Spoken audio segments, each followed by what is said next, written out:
Hi and welcome to Feral Manor, the place where the gardening is real and a little bit messy around the edges. Yesterday we had our first decent bout of rain in nearly a month, or over a month, 20 mils, which has just been great for the garden. But this morning has brought a cold southerly breeze, which is a reminder that winter is actually not that far off. One of the things we're doing at the moment is continuing to plant for winter crops, succession planting, and even looking a bit further ahead. We're looking to take up a notch the way we grow our native plants out the front. We're looking to put in a lot more plants like the paper daisies. So we're planting early and we're hoping that that will help us get a good head start come spring. So yes, we're already thinking now beyond the winter season. The other thing I've been really focused on lately is container planting, and particularly using Australian natives to do that. I've been hunting for plants that will survive the frosts and will make a good display, and I've also been looking at a variety of interesting containers to plant them in, so I'll be touching on that. Steve's going to show you how to make cuttings from Wahlenbergias. You might know them as Australian Bluebells. They're a hardy plant. They look absolutely beautiful with their purple and blue flowers. So come on, get your boots on, let's get moving. I spent a very productive hour and a bit in the garden the other day working on growing seeds, and I'm using the trays which have got the push out bottoms. Now, I haven't tried these before. I've seen a few other people try them.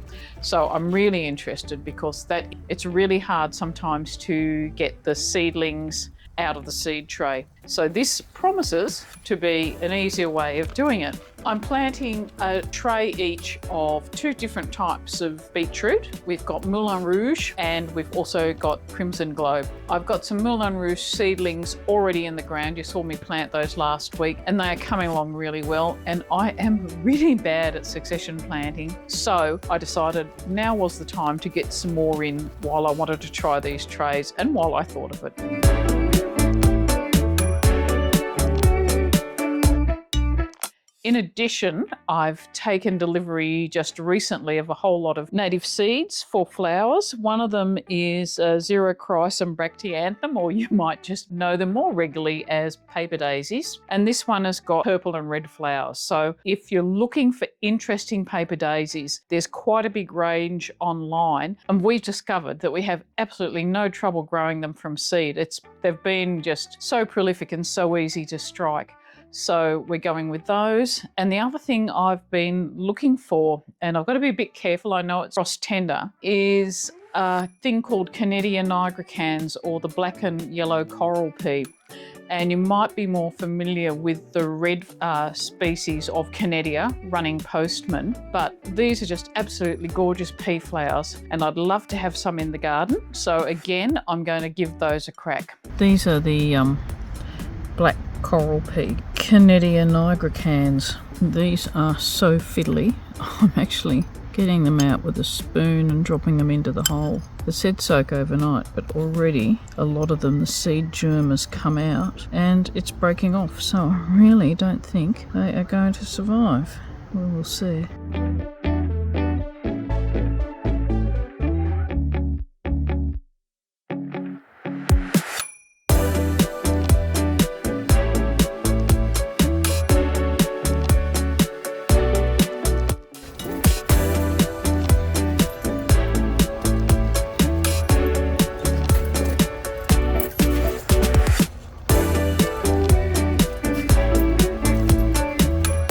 Now, one of the things you might find with native seeds is that they don't sprout very quickly. And these copper wire daisies to just a week or so ago to get these seedlings to actually sprout. So sometimes you're just going to have to wait and let nature take its course, because they are not always as quick as you might like.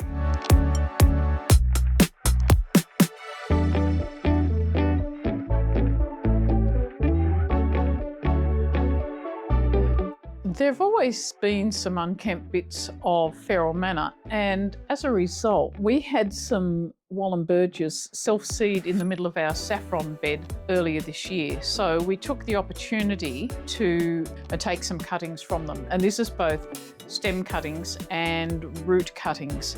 And as you'll see, it's a really simple process, and it's a great way to multiply these absolutely beautiful native plants.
I've decided I really want to focus this year on getting better design into my garden. I mean, Steve and I are good practical gardeners, that's not an issue. But yeah, for years it's eluded me, and now I've decided there's a couple of things I want to focus on.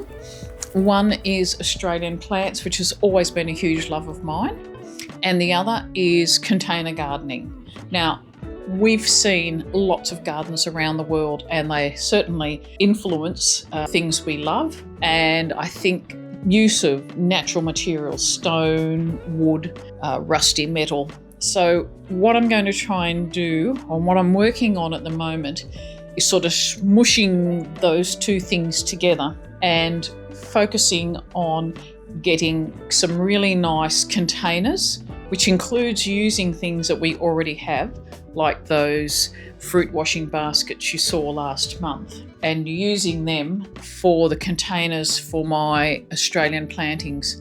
Now, about a month ago, we were travelling through rural Victoria, and we managed to find a couple of things while we were travelling. The main one is this gorgeous old wash basin, which actually wasn't that far from home. We found it down at Gundagai, and I really am planning on using things like this. Oh, and this other gorgeous wire mesh basket. Both of them I'm going to be using for my new plantings. And you'll see that I'm a bit concerned with the metal, that I'm also lining them with coir matting just to help retain the soil, and also too, for the case of the bigger metal tub, I'm really concerned to make sure that the plant roots don't overheat in summer in those really, they can be really hot, those metal containers. So that's what I'm doing, and I just wanted to show you the examples of what I've been working on most recently. This black Sallee, Eucalyptus stellulata, is the centerpiece of my wash tub basin, and that is actually a sub-Alpine group of plants. I've got the two Scleranthus bifloris, those are the green moundy cushion plants, and then I've also got two common everlastings, Chrysocephalus apiculatum. Now, I do hope to put some other Wahlenbergias that Steve's growing at the moment in here. So this is one of my favourite local habitats, so the sub-Alpine bowl.